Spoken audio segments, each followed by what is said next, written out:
we can choose how we want to come across. And I love this analogy of the bicycle, where we all have our own personality. And that's the back wheel of the bike. It drives us along. And those personality traits we have, they drive us all our life, the back wheel of the bike. But we can choose which direction the bike goes with our behaviours. That's the front wheel of the bike. It's totally in our control.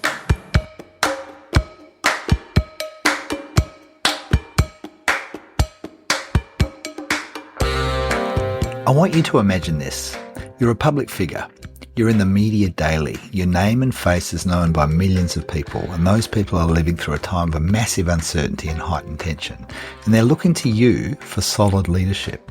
They're looking to you for certainty, for answers. No pressure, right? Now imagine what it's like to front up to the media when those millions of people are watching and you're asked a question. And it's a question that begs a response that would give people clarity and certainty.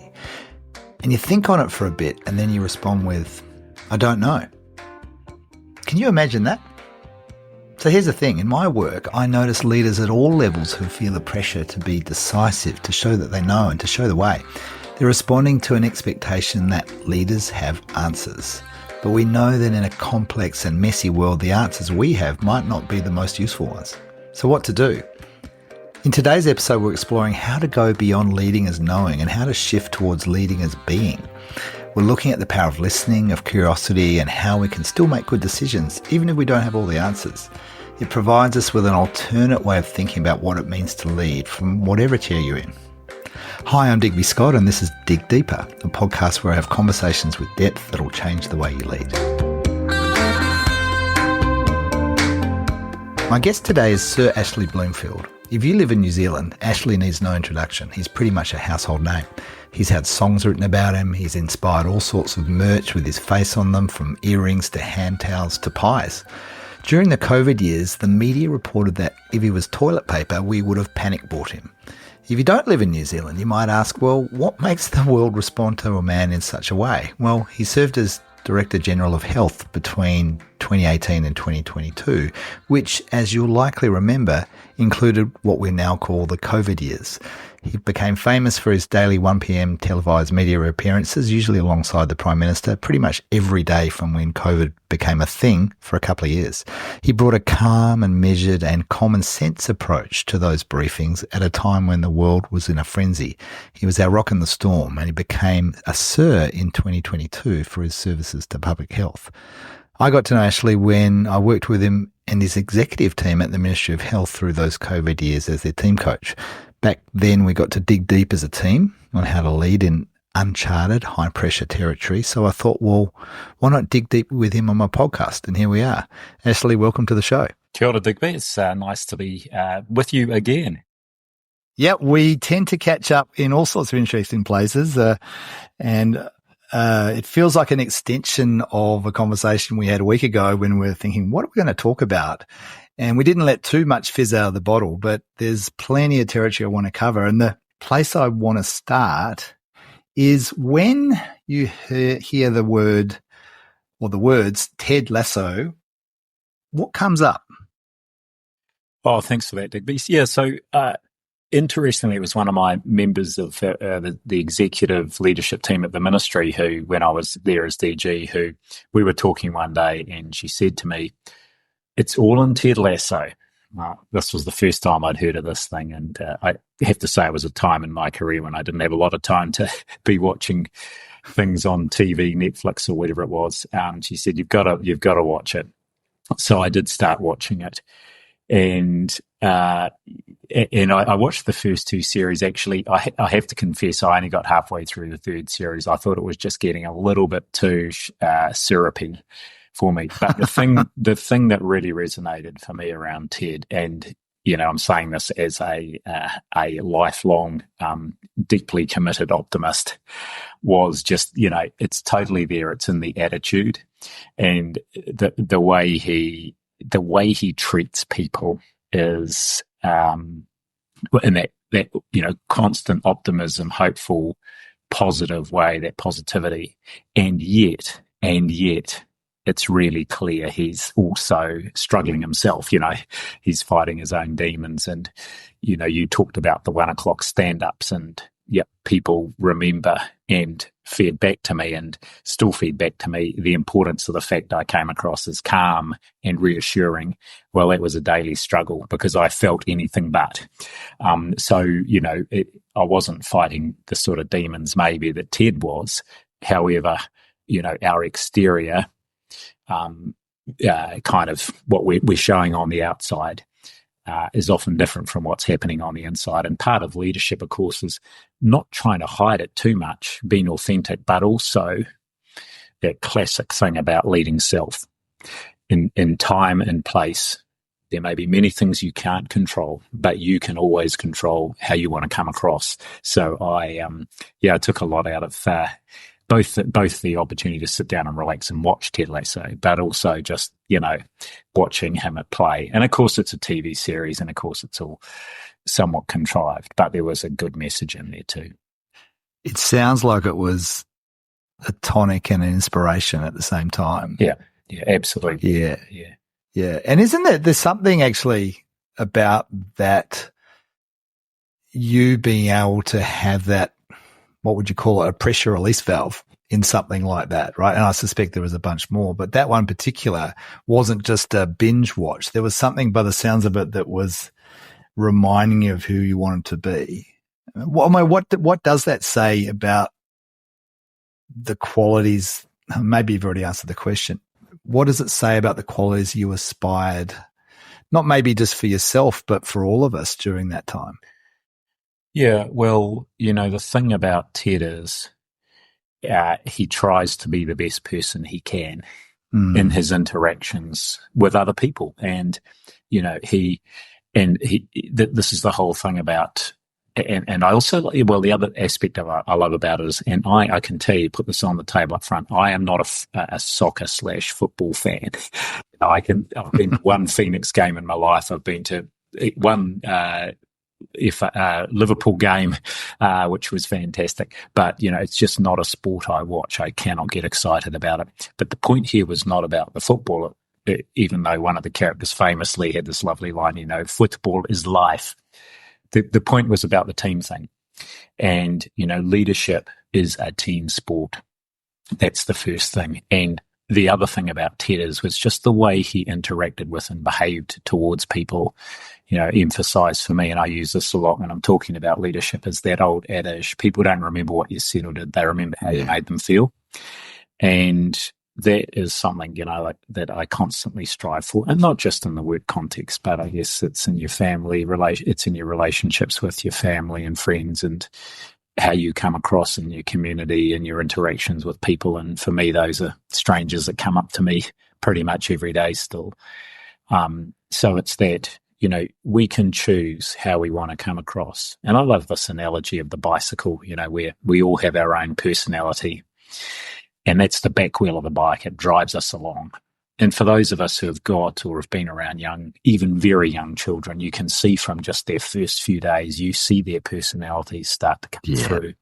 Yeah. And those personality traits we have, they drive us all our life, the back wheel of the bike. But we can choose which direction the bike goes with our behaviours. That's the front wheel of the bike. Totally in our control. That's a really cool analogy. Something's come out for me. I was reflecting with my coach last week about the qualities that I've always had that I reckon were probably there when I was born. And some of those qualities I've probably dialed down as I've got older, and others maybe are ready to come through as I'm at this stage of life. And I'm wondering about for you. You mentioned the word optimism as you're an eternal optimist. Where does that come from? And if we rewind, I'm wondering about, is that something that, if we were to look at the Ashley of early in your career or even before you started your career, how would we have seen optimism coming through or at all? Or is it something that's kind of had to be dialed up more in your latter stages of your career? Yeah, I mean, it's an interesting question, and unfortunately, both my parents are dead. Maybe I need to ask my siblings about that. Yeah. But I just have a sense I've always been a pretty optimistic individual. I guess it's that sense that things will work out okay. So saying, it's perhaps easier to be optimistic, easier to be optimistic if you've got agency. And I mean, maybe that's part of it. And I wouldn't have called it agency when I was a kid, but I've always felt, that I've had an ability to exert some influence or control over things that were happening around me. And certainly, one of the observations I would make is the more senior you get in an organisation, of course, the greater the responsibility. And once you're the chief executive, well, you're the CE 24/7 from the day you start to the day you finish. So you've got a lot of responsibility, but you also have enormous agency as well. And in a way, it's the huge responsibility, but it's also incredibly empowering. And if you feel like you're able to exert influence and control over your circumstances, over the organisation in terms of the culture you want to build, the way you want to lead, then that's great. Of course, it can be deeply challenging at times too, and especially working in government where, you're also in the service of the government of the day, and sometimes you don't feel like you've got a lot of agency. But we always have agency over what we do, including whether we do or don't stay in a job. We can make those decisions and, be in charge of our own destiny as well. I'm a massive fan of that. I reckon all of my work comes back to that word agency and choice, right? It's the whole Viktor Frankl, man's search for meaning, isn't it? When it all comes down to it, it's the people who survive are the ones who realize that they do have choice about how they respond to their circumstances and choose hope and choose a positive future. And it's interesting, that one, because I think I come across a lot of leaders who I reckon forget they've got agency. And I'm thinking about that, like, it's always there. What smothers it, do you reckon? Yeah, well, it's in a way, it's not surprising that it gets smothered, at least at times. I had this wonderful description of, when I did a program at Oxford, which I learned a lot of, and it was great timing for me, 2017, a week on their strategic leadership course. And little did I know 6 months later I was going to be DG, and little did I know 18 months after that, a global pandemic would start. Good timing. But one of the lecturers or tutors on that course said, leadership's like wading into the swamp. You don't get up every day, and this is my take on it, you don't get up any day thinking today's going to be an easy day, I'm going to just be tiptoeing through the tulips. It is challenging. But that's okay, if you accept that. But sometimes, the swamp gets pretty thick, it gets deep, and it feels really hard going. And it's not surprising, we're humans, so we can feel a bit despondent. We can get bogged down, literally and metaphorically. And so, leadership is about, of course, then working out what is that next step I can and need to take. And it's always about action, so it's always about the next step forward. I think, the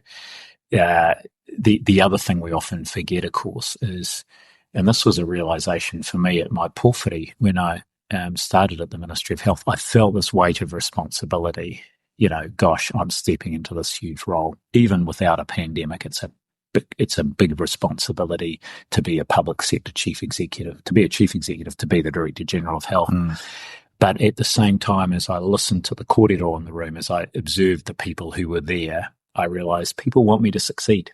They're there. Just as I could feel the weight, I could also feel them alongside me, lifting me up. And sometimes as the swamp gets deep, we start to introspect too much and we forget, if we look left and right, actually, there are people alongside us and they're looking to us, and this is the key thing about optimism and hope, is very often the only thing that encourages us or gives us the inspiration to take that next step is to be able to create a sense of hope. And others are looking to us to do that, particularly when things are very challenging. It's interesting, hey, that I'm rewinding to the work we did together through that period of the pandemic. And, we'd have these sort of half-day offsites with the exec team, and you'd often show up coming from the 1 p.m. briefing or something like that, and it would be this, you'd come into the room and my sense would be not, oh, Ashley's here, hallelujah. There was more of a sense of, right, now we're complete. We're a team. And going through my mind is this dichotomy of the me and the we. Like there's this me that is the DG of health, as in you, and there's this kind of standalone because of that. But in that room, when I was with you over those number of sessions, there was a sense that you were one of. Yes, you held the can, you carried the can, yet the conversation was much more about us and we. And I felt it'd be interesting to hear what was like for you in those conversations, because I got a sense that they were there to not just lift you, but lift everyone in the room. And I that's incredible, because I work with a number of leadership teams, and it's often not as cohesive as that. Yeah, obviously everyone has their own stuff to deal with, but there was such a strong sense of we in that room. What's your take on, what was that like for you working with that team? And even, your memories of walking into that room when we were having those sessions. Yeah, it's an interesting one, Digby, because, just going back to the comment, the Ted Lasso comment, leadership's a team sport. And one of the other things Ted did, of course, was he brought the best out in each person. He worked out what was it that, motivated that person, or what did they need to be their best self. And there's this notion, it's just an aside, and I'll come back to your question about kindness. And I was back in Oxford a month ago and supporting a course on healthcare leadership, and I was discussing with someone, actually kindness is different from niceness, because kindness can also be telling someone something that they need to know about themselves or about the impact they're having on others. Of course, you do it in a way that is actually providing them with an opportunity to take that on board and be supported and improve. But niceness is different. You can be nice to people, but kindness is something else. And so, I sort of think about Ted, who was, almost the epitome of kindness, maybe need to be a bit more kinder to himself, actually. But, sometimes that was giving people quite tough messages, but in a way that was empowering. The only appropriate use of power is to empower others. So back to your question, one of the things I'm forever grateful for is that I had a chance as Director General of Health to kind of assemble a team and to build that team for about 18 months before the pandemic came along. So that we knew enough about each other, including the things we didn't like about each other, but also just what, how we all fitted together as a team so we could lead as a team. So when the pandemic came along, I think we were as well placed as we might have been, and then we kept growing and learning through that. But the thing I loved about, coming into the room physically or metaphorically was that group was, we all knew, we all were there because we were deeply committed to being part of that leadership team. And, just a little anecdote, but I remember one of the earlier sessions, I think it predated your involvement with the team, maybe one of our first ones. At the end of the day, we went around and said, and we had to say, what's the one thing we needed from each other? Yes. And one of the ELT members said, actually, I don't think I need anything. Everything's good. And, we just went on, we went, and afterwards, another member of the team came and said, what was that about? And I said, leave it with me. So I went and talked to that person, and I said, just checking in because, you said you didn't need anything from your colleagues. And the person said, no, that's right. And I mean, it may not have been the right response from me, but I just said, just make something up. Because your team members want to know. They want to know that, that you need them, he looked at me and he said, I get it. Okay. So, it was that kind of, it's that being authentic, that that with each other and feeling, and that I needed to do that at times too. And I think last week we discussed a situation where I was really struggling with something through the pandemic. We were doing a health restructure at the same time. I was struggling with it personally and professionally, and around the process and what was coming through it. And I knew it was affecting my behaviours, and I wasn't being as leaderful as I could or should have been. And I put it on the table with my executive team. I said, look, just want to say this. I'm really, you will have seen, and I'm really struggling with this. And I just want you to know, and thanks to the couple of you who have pointed out to me, or have offered me, some perspective on this. But I'm just letting you all know this, and I'm working on it. So sorry if I'm not being my best self, but, bear with. And that's important. So there's that sort of leveling thing, isn't it? The team is only as good as the components, but it's then how you lift it up. So it's the sum of more than the parts. Where do you reckon, Ashley, that comes from, that willingness to not be perfect in the eyes of others? That, I've got a friend, Georgia Murch, in Melbourne, and she wrote a book called Flawsome.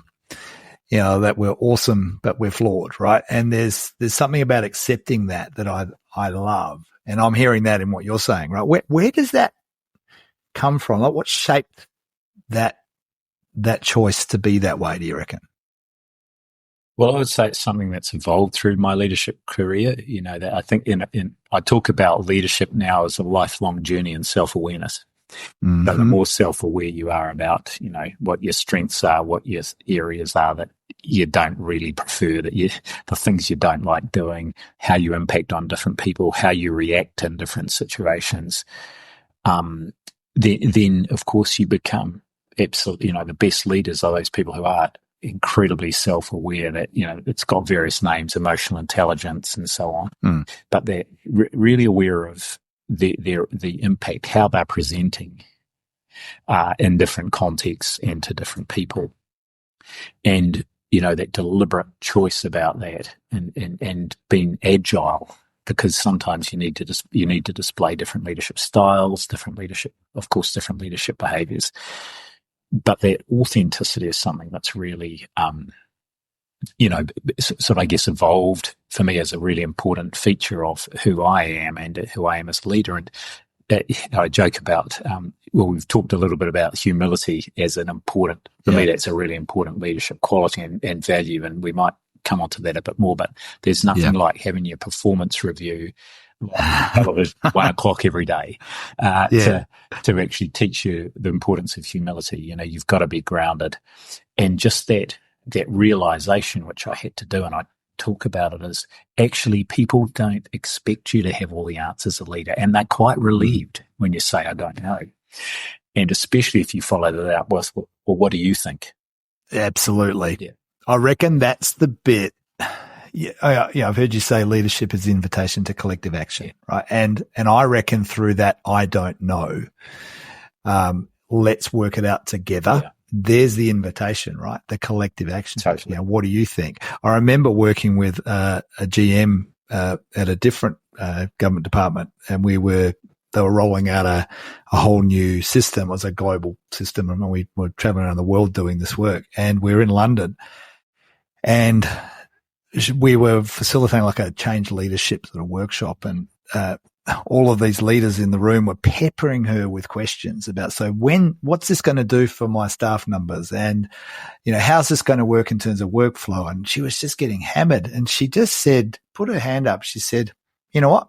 I don't know. Yeah.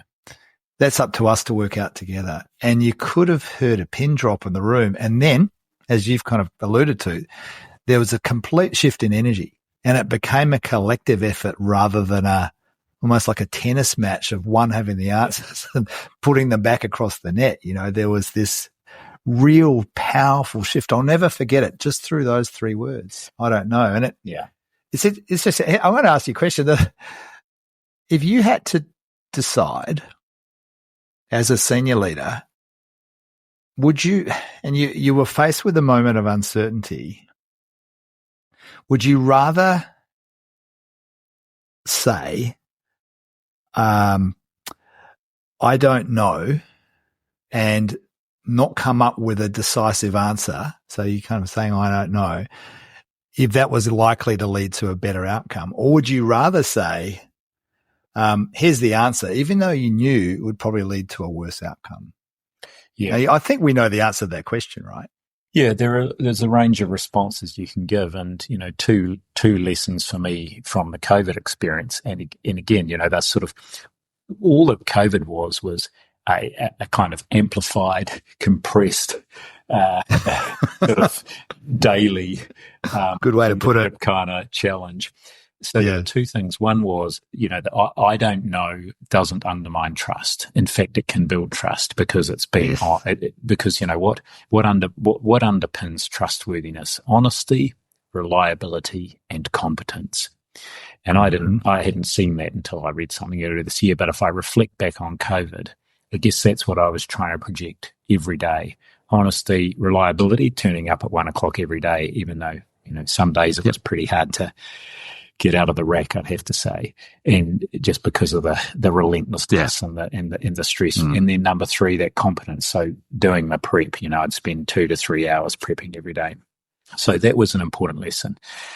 The other important lesson was it's okay to, and this is actually something from the Oxford course in 2017, it's okay to think long thoughts. It's okay to say, actually, based on what I know at the moment, this is my response.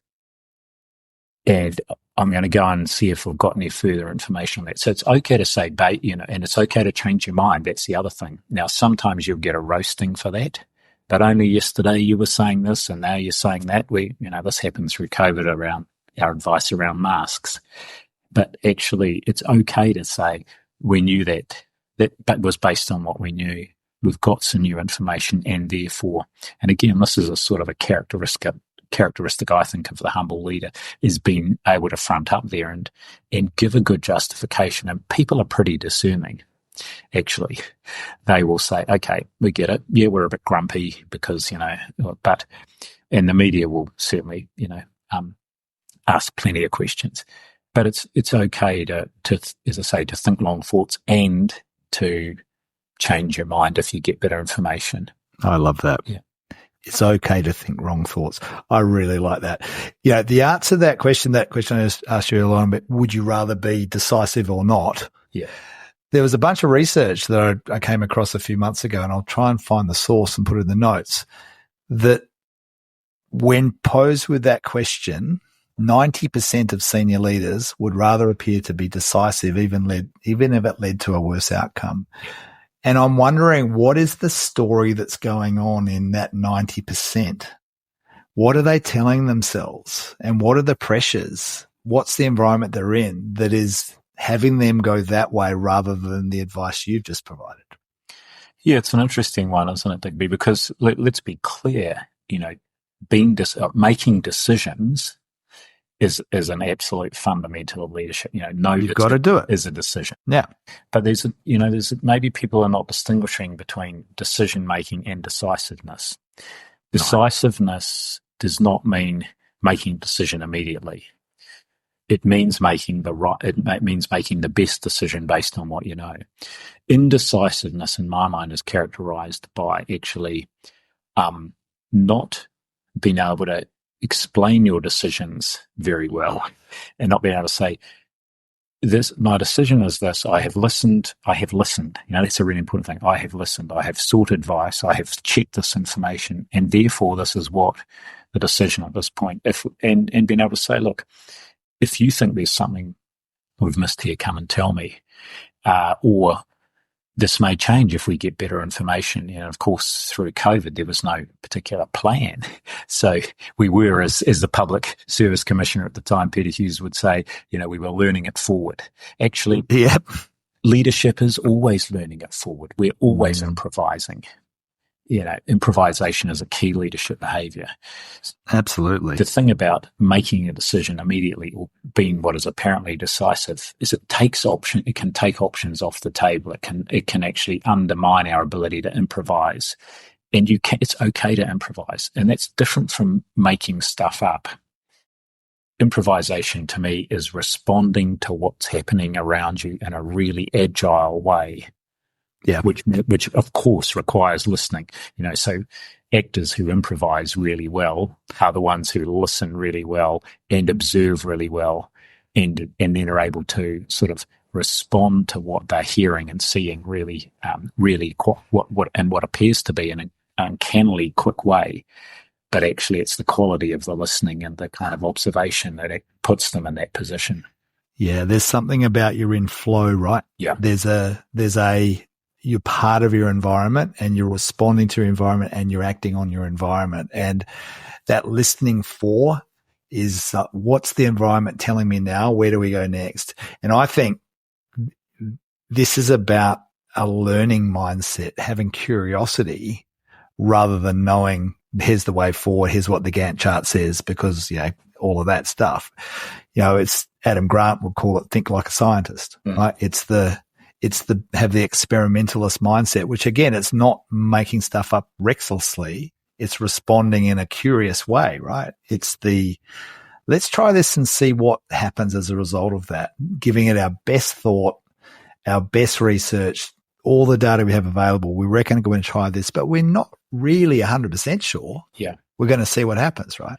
Yeah, you're right, Ben. This was the other learning from COVID. And I mean, goodness me, this is a critical leadership behavior and a critical way for organizations to think about what they do and how they do it now is we were forced to be on this rapid learn, review, adjust cycle.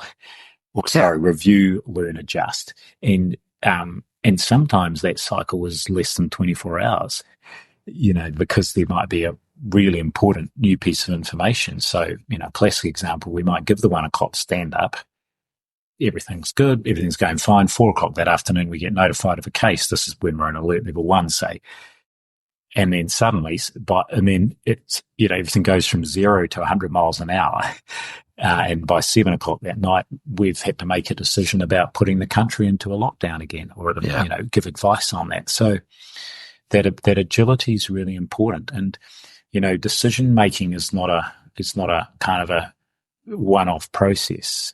It's not a one-off event. It's an ongoing process. And so you've got to, and this is where I'm sort of quite interested in the military analogies, the old thing where your strategy is fantastic until the first contact. And that's where, that's why, the best militaries are ones who empower their leaders all the way down to be able to respond in the moment to what they're seeing, to ensure they've got the resources, of course, to respond, or if they need different resources to be able to bring those to bear really quickly. But that ability to have a process where you're constantly observing, seeing what's happening in the moment and responding, not reacting, but responding in a leadership way, a leaderful way. That's really critical, especially in a crisis situation. I'm wondering if there must be a link. I reckon there is a link between your own sense of identity, self-assuredness, that allows you to be in service as a senior leader in particular in that way, to empower, to send a message to, like, we trust you to make the right calls. I'm thinking about that first part though. It's like to be good with who you are and be self-assured, even though you don't have all the answers and you can't control everything that's going to happen.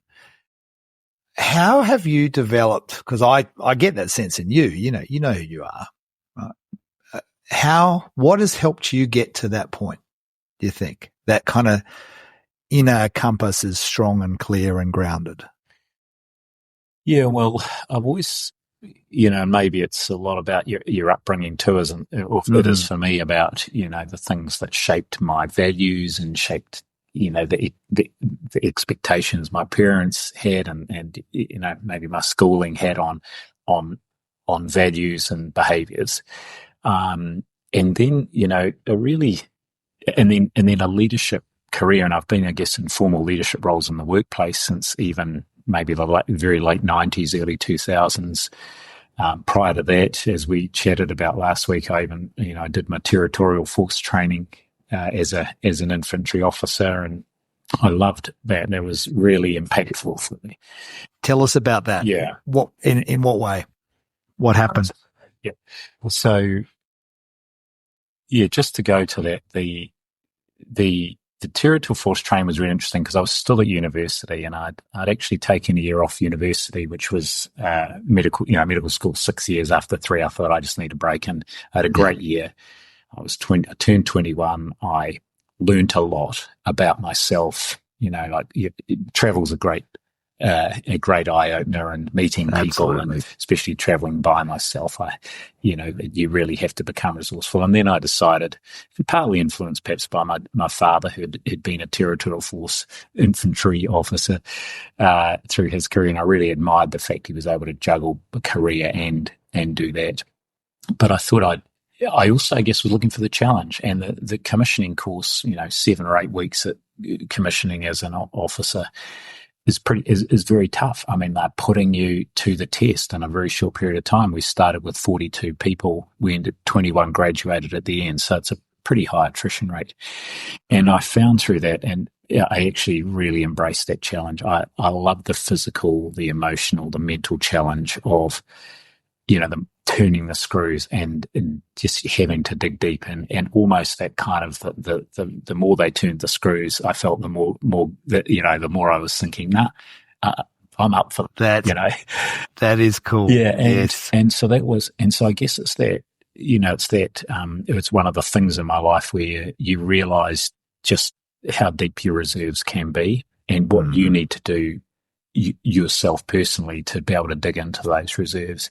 And I guess so when COVID came along, I stayed in the territorials for a number of years, and I was well clear of it by the time I took on leadership roles in the workplace. But when COVID came along, I knew from harking back, I wasn't as young as I was in the late 80s, but I knew I've been under pressure before, physically, mentally, tired, and I've come through that. So that, in a way, gave me a level of reassurance, self-reassurance, confidence that I could keep going, but also knowing when to step back is important. Yeah, and I get the sense that, there's David Epstein wrote a book called Range, and it's all about how generalists triumph in the specialized world. And part of his research suggests that we're better off, particularly early in our lives, getting a range of exposure to different things that will test us in different ways. So then as we get older, we can draw on all of those myriad of experiences that have tested us to go, all right, well, I've done this before, not in that context, but in this context, but I know that's the same experience, the same challenge, really. And that stands us in good stead, and I love how you talk about, it's physical, it's emotional, it's mental. It's like all of those things being tested early on. I can see how that would really set you up. I want to take a bit of a left turn. When we had a beer last week, it was pretty hot off the back of the US election results. So we're recording this in mid-November 2024. And we're probably, a week or so down, week and a half down since those results were announced. And we were reflecting on the sort of leadership that is emerging through elections, not just the US one, but we're seeing it more globally. What do you reckon's going on? Because the leadership we've been talking about in our conversation now is quite different to what we're seeing embodied in some of those sorts of leaders. What do you reckon's happening? Yeah, well, I guess, that most people outside the US asking themselves that question, it's what's happening, how could this happen? And look, I think that you can analyse, Neil, there are many people who will describe what's the context, what's the background, how is this built to this point. But I think one of the fundamental things we see happening here is that the leader, and it's the classic populist leader, they're usually men, and they're usually what I call them the big man leader. They've got simple solutions to complex problems. And look, as humans, we don't deal with complexity that well, actually. So a nice simple solution that sounds, kind of, on the face of it, credible, pretty straightforward, kind of sometimes because the these people, the politicians like this, they prey on people's fears, and if it's providing us with a sense of stability, in an increasingly VUCA world, and where the pace is increasing, and where there are this big group of people who feel they are being left behind. That, so you can look at the history of it. The question I asked myself, and we sort of talked about this, was how is it that these people end up, for people like myself and yourself who subscribe to the absolute, the values-driven, authentic, honest, humble leader, how is it that these people who are right at the other end of that spectrum end up in these positions? Is this the sort of the way of the future? For my part, I don't think so. And, they're not the leaders that I admire. And for most people, they don't look at these people and think, I'd like my children to be like that, to behave like that. They're not the sort of behaviors that we'd necessarily expect of our children. And so there's this kind of, I don't know, this interesting dynamic that's happening here, isn't it? Where, from a political perspective, and it's usually in the political arena, but not always, but that's where we're seeing it play out most, because it's most obvious to us, is these people provide a sense of, or an assurance of, or a guarantee of some sort of stability in a world that doesn't feel that stable.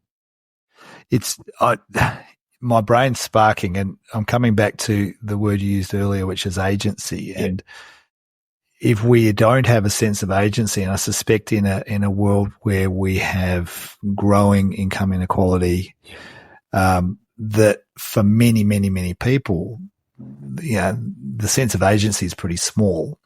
And maybe there's a trade that we're making subconsciously that, well, big man leader, you have the agency, and because I don't. So save me or help us or something like that. I mean, that might be a bit simplistic, right? So I'm conscious of that. But I read a book by a fellow called John Alexander called Citizens, and I heard him talk a month or two ago. And his call is we need to shift from a consumer society to a citizen society. And the idea being, when we are in a consumer society, the leaders are there to serve our needs. So we are there. The leaders are going to support us to get what we need as consumers, right? That we're going to, if it's a company that's making goods, we need to make sure those goods get to us because we're consumers, and, they need to be a good price. And so everything's oriented around that. His call, John Alexander's call, is we need to shift that to have people having a lot more involvement in what happens in society. And his view that we need to be citizens, and the leadership we need is a facilitative leadership. I call it host leadership, which is about the real quality of leadership. And you've talked about it, is to bring people together to bring out their best, to collectively and individually. And our role as a host is to create the conditions for that to happen. Yeah. And when I heard him talk, it just was like ding, ding, ding, ding, ding. We're a long way from that, I think. It feels like we are. It feels like we are, not everywhere and not in every domain. And, so again, being optimistic, I am hopeful that this will pass. The key point here is, if you look at, and COVID's a great example here, the countries that did well were not the countries that had big man leaders. In fact, absolutely, almost to a place, they did the worst. The problem with the big man leader is they don't listen. They don't engage. They don't build teams. They don't, and you can see this with, Trump. He's come into his second presidency.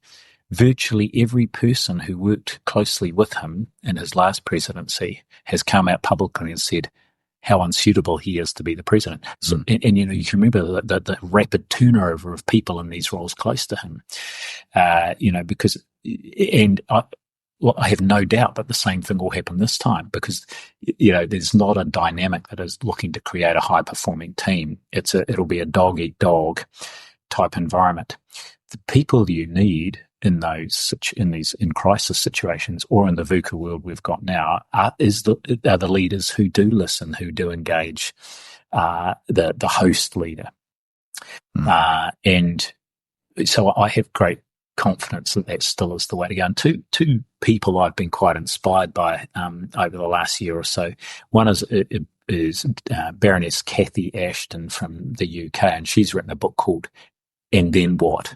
Now, she was one of the top European diplomats, British originally, obviously with a Baroness title, but she, behind the scenes, helped facilitate negotiations around Kosovo, some of the negotiations with Iran about winding back their nuclear program.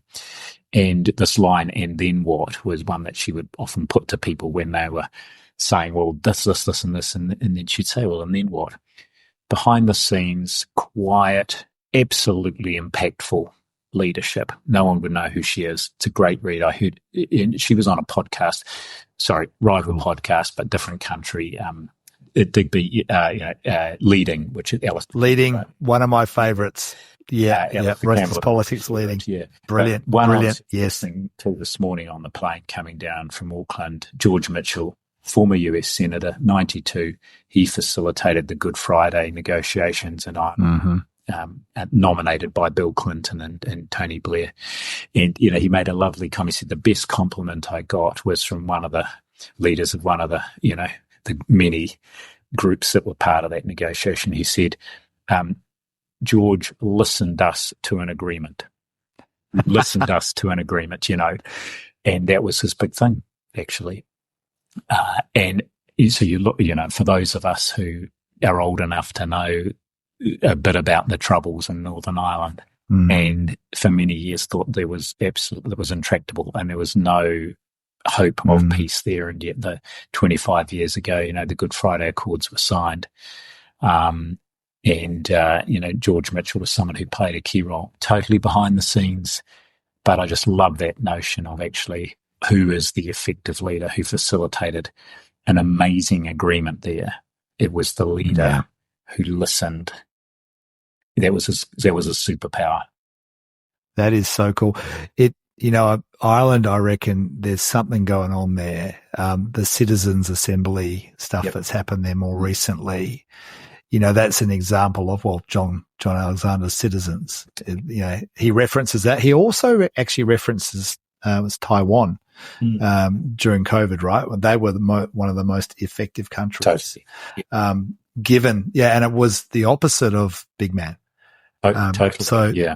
And the same here in Aotearoa and in many other countries. It was the leaders who did listen, who took advice, who were agile, who were prepared to constantly review, who fronted up if things didn't go as they should have. Those were the countries that tended to do the best. It's the ecosystem over the ego system, isn't it, really? It's the... Yeah, we talked about ego last week in the lovely article I wrote from the Harvard Business Review. Tell us. The title is Ego is the Enemy of Good Leadership. And you can find it. It's online, I think, 2017 or 18. And there's a lovely line in there. I won't be quoting it exactly, but, it's sort of as we become more prominent or powerful as a leader, people tend to be more attentive towards us. They challenge us less. They laugh more at our jokes. It's a really interesting observation. It says this all tickles the ego, but the real downside is, and the risk is, of course, then we lose the humility, and also people stop providing us with feedback. So therefore, we don't have that feedback loop, which allows us to monitor the impact we are having on others. And that's part of the curiosity, right? Isn't it? It's like to keep learning. How do you personally apply that message or those lessons from that article? Yeah, well, there are two things to that. One is, of course, and this is a balance, is that just that constant self-review and reflection is just a key leadership behaviour. Of course, it can't go too far because sometimes we're our worst critics.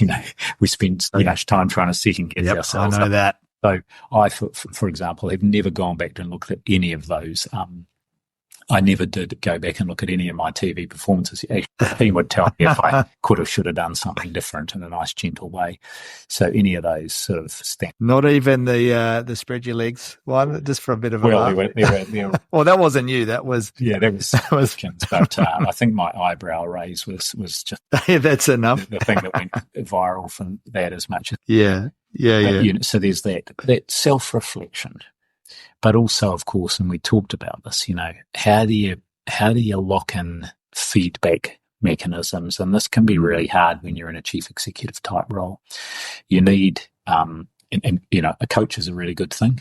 And you alluded to that earlier on. So from the first day I started as a chief executive in the Hutt Valley District Health Board, I got a coach I would meet with every 4 to 6 weeks and saw me right through while I was DG, same person, and just that getting together. And you just want that kind of friendly, but also slightly that person to just challenge you a bit. That have you thought of, or helping you with your reflection. And also you really want to try and have people around you, empower people around you to provide feedback, alert you to things that you may not be aware of. I had a great EA in the ministry who was great, good on that, because one of the downsides of being a pathological optimist is you're not as aware of as when others around you are doing it tough, and or they might be behaving differently around you than they are around their colleagues. So you need the people who will come to you and say, I think you just need to be aware of X and you need to have a word with that person. Or maybe next time you're going away, maybe think of just sharing putting someone else in as acting director general just to share it around a bit. So really just useful things that might not have crossed your mind. So having those trusted people who can provide you feedback. That feedback and suggestions, right? There's a feed forward in that too, as Marshall Goldsmith would say, right? Some feed forward. How about this idea? What about, have you thought about that? And so they're kind of taking some of the load for you, aren't they? Like they're doing some of the thinking for you. That's right. Yeah. And some of the seeing and listening for you too. Yeah. Right? Yeah, exactly. Yeah. And that lovely phrase I've learnt more recently from my wife, who's doing a counselling degree, that the lovely, I wonder. Yeah. It's so, it doesn't, it's hard to react to, but, someone takes it and you just say, I wonder, I wonder another way to think about this. I get called out on that all the time by people saying, oh, there you go with your wondering again. Yeah. And I think what I'm trying to do is invite others into a conversation that's safe. Yeah. It's not here's my idea. What do you think? It's like, I'm just wondering about this. Yeah. Can we kick it around? Right. Yeah. And I think I say it more than I realize, but that's my intent is to just provide a space for exploration as opposed to driving. We can get to driving and decisions and all that, but we need to kick around ideas first. Totally. And as you say, Digby, it's opening up as a place for a conversation rather than saying something that people might react to. So I'm all for it. You keep wondering, mate. Keep wondering. Yeah, I love to use the word wonderance. I mean, we need a balance of confidence and wonderance, right? Confidence, we know stuff, but wonderance and stuff we don't know. I think it's a good balance. Hey, just shifting to today, how are you spending your time now?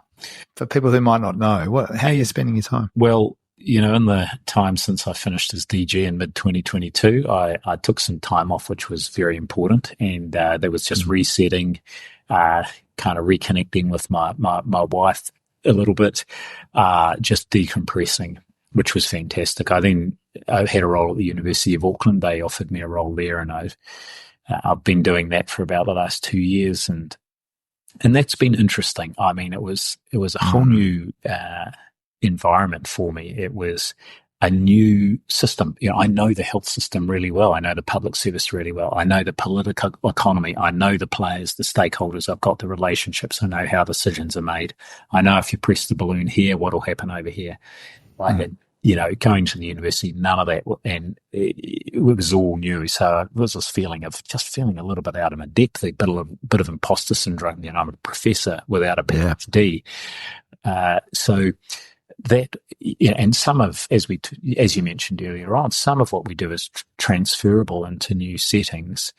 but this was without having that deep knowledge of how this kind of new ecosystem worked, I felt a little bit out of my depth there. So why did you say yes to that? Like, what was the driver for going there and doing that? Yeah, well, it was one of the options I'd been considering, and there were two things I was interested in. One was sort of supporting the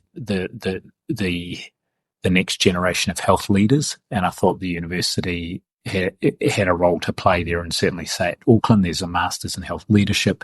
I thought I could develop up, and I'm still involved in developing up some more work there. And then there was an offer to kind of try and help. I'm really interested in the whole idea of impact, and the university was interested in setting up an initiative of some kind to help project the university's work, make it more impactful, more connected to the community. What I call the sort of being a thought leader, and actually being a place that convenes and facilitates the conversations that help us take that forward view. So that was the attraction there, and that was part time. I had some other work I was doing with WHO. More recently, I've started as interim chief executive at ESR, which is the Crown Research Institute, and I've wound back the academic work in the meantime, or the university role.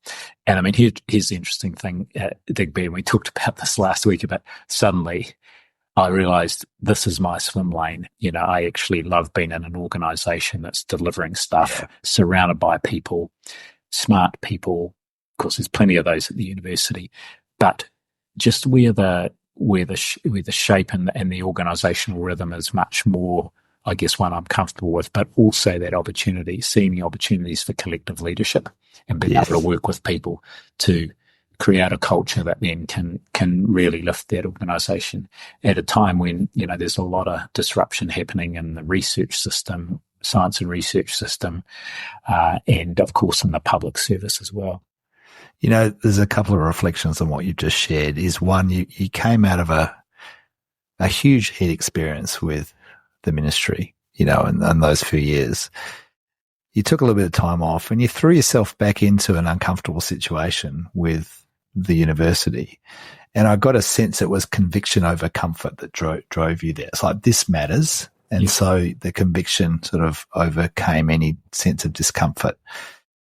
And it also gives, talking about ESR and your role there, it feels like you're going, this is where I can use my superpowers, right? This is where I can have some significant impact from all my years of experience in a way that, unlike the university, I know this game. I know how to play here. I know how to lead in this way. And I reckon we must all get to that point where we go, I know I've got enough years of experience now. I can do some really good work here.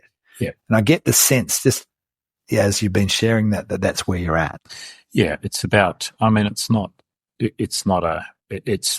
the health system per se. It's a science organization, but I guess it's, as you say, I really feel I can add some value. Because I feel more comfortable in the kind of I understand how decisions are made. It's working with a board. Yeah. It's all things I've sort of done before. Then I can, because that's kind of more second nature, then I can really apply myself to the opportunities, to the sort of the key leadership functions around ensuring direction, generating energy, looking for opportunities, making connections, developing wider partnerships, the things that I've sort of, I guess, made a career out of, the what does this mean, and then what next? Yeah. It's really awesome to see. It's I knew what you were doing, but just to hear you talk about the orientation you have to it, it's like, it makes complete sense that you're doing this work now. It's great. Now, as we start to wind things up, I want to reflect on, we've referred to the beer we had last Friday, and to set the scene for listeners, we were in a brewery in Petone. Petone is a suburb of Wellington, and it's this brewery down this kind of not a very busy street. We got there was a handful of people in the pub, and we, a couple of heads turned as we walked in, as they would always do with you. Oh, there's Ashley Bloomfield, right? And we went to the bar and we ordered a couple of beers, and the the barman said, he gave us our beers and he said, they're on the house. And he said to you, you know, I promised myself if I ever met you that I'd buy you a beer. So here you go. And I was luckily the kind of like the beneficiary of that as well. So thank you. But there was this, you know, then there's a few people came up and had selfies as we were having a beer. And it just made me think about, you know, you're a bit of a man of the people, right? You know, it was just a place where we're having a beer, and clearly there's a ripple effect from who you are. And I guess my question is, what is the hope that you might hold for what that ripple effect does for people? If that makes sense as a question. Yeah, it does, Digby. And it was a lovely moment, wasn't it? It's a long time since I had a stranger buy me a beer. But I get, you know, even just today traveling, a couple of people came up to have a chat and say thank you, and one or two wanted a photo. I guess what it says to me, Digby, is back to our conversation earlier about the contrast between the humble and the hubristic leader. My leadership style, I would suggest, is not, you know, I'm not a hubristic leader, and I couldn't be through COVID, you know, but it resonated with people, and it gives me a lot of hope that actually people do connect with that style of leadership, because it doesn't mean you're not courageous and tough. You know, people saw resilience and toughness getting up, you know, in front of the everyday, well, over 300 times. They saw the day in, the day out, the relentlessness of it, the turning up, the reliability. They saw me even come out of rugby retirement and play with X or, you know, so I can run around a rugby fit. So it's that thing that actually courage and strength and decisiveness are not, can coexist with kindness and humility and integrity and honesty. And actually, many people, most people, I would say, both value that and respect it when they see it. And I guess, you know, the thing for me is I love the interactions, only in the sense that every single one of them gives me, you know, just gives me a lot of heart and a lot of hope that even now, and because online, it's a bit the opposite. And I tend to ignore that. But face to face, most days, pretty much every day, people will come up to me, strangers from all walks of life, just to express some gratitude, to say thanks, even if they didn't agree with everything we did. Yes. It's the way, I guess, the way I went about it. And so they remember how we made them feel, how they felt in that moment of great trepidation, of fear, of anxiety. And there's the calmness coming through, again, being the rock in the storm, right? And you've only, I mean, I like to think that because of that reminder for them of what a leader can be, that the knock-on effect can be that they go and carry a bit of that forward in whoever they're leading, you know, with a small L, family, whatever it might be. Totally. Right? It carries on. Yeah. It's leading with kindness. I talk about kindness as a meta value. Great book, Rutger Bregman, Humankind, A Hopeful History. And, you know, he really emphasizes this point about that's what distinguishes us as humans. It was our ability to move beyond our immediate, you know, survival, looking after our own kith and kin, to actually start to reach out to build community through doing things for each other, even often without any expectation of reciprocity, kindness. And here's the thing, kindness is infectious, actually. And I have this little mantra in my mind, and sometimes it's not that convenient when someone comes up, and I'm sure my wife gets a bit irritated at times, although she's very patient. But, you know, every person, every time, every interaction is important. And just the word can be important.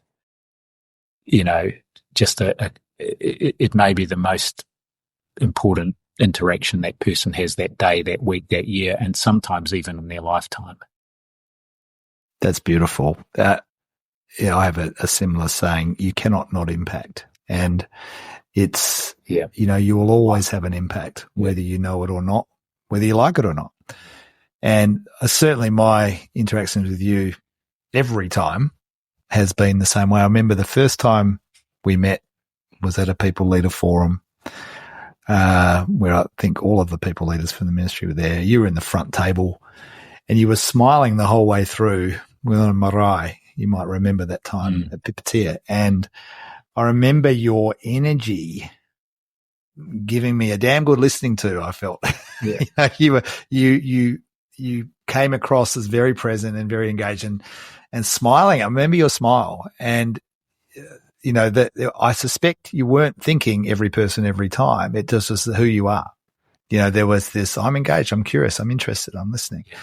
And of course that lifted my energy, right? It helped me keep moving. And I was, to be honest, pretty nervous in front of all of these folks.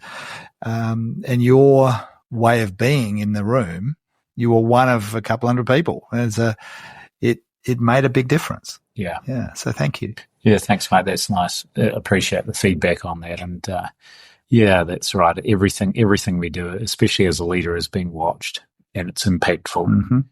And yeah, I think if there's one leadership behaviour that's my one, it's the constant work on is you can't listen enough. Listening is an absolute superpower. And again, back to George Mitchell, he listened the parties to an agreement. The Good Friday Agreement is just so powerful, isn't it? You've inspired me to go and check that out. That is really inspiring. The question I always love to finish on is, what have you learned or at least have been reminded of during our conversation today? Yeah, thanks. And, it's been a great call out on a great discussion. And I guess to go back to the start, Ted Lasso.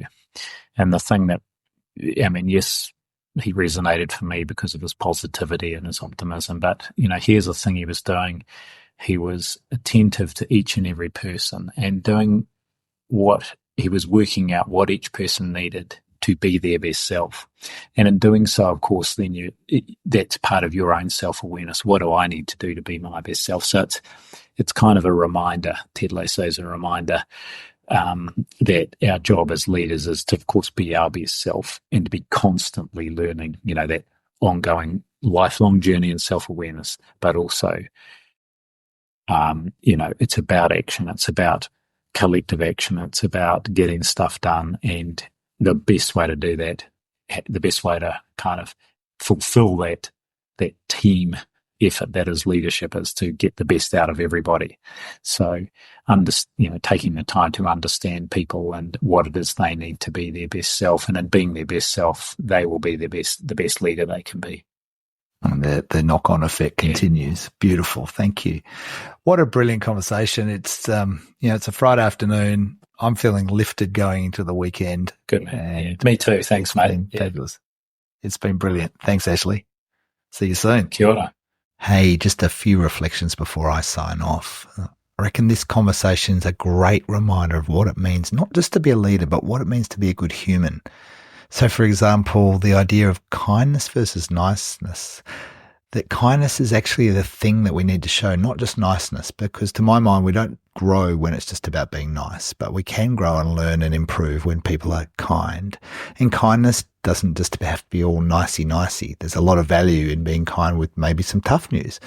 That really got me thinking, as did the distinction between being decisive and decision-making. Now, that one, I reckon I'm going to mull on for a while longer. That really got me thinking, that one. It's really interesting. And I love this whole take of, I don't know, and how it doesn't undermine trust when we say that. When we say that, in fact, we build trust because we're showing that we're human and we take it seriously, but we don't have all the answers, and neither do we need to. And that's really encouraging to me. It helps me lighten the load. Actually, there's a blog post I wrote a few years ago called Stepping into Complexity. If you Google my name, Digby Scott, and Stepping into Complexity, put that in there as well, it'll pop up at the top of your search results. So check that out. And I'm wondering what this podcast has got you thinking and feeling and wondering and maybe even wanting to do differently. The doing might be sharing an idea that you heard in our conversation. It might be experimenting with some small new behaviour, and maybe it's sharing this podcast with one other person that you think could benefit from listening to it. Go, take these ideas, explore them, share them, sit with them, and see what emerges. I'm Digby Scott. This is Dig Deeper, and until next time, go well.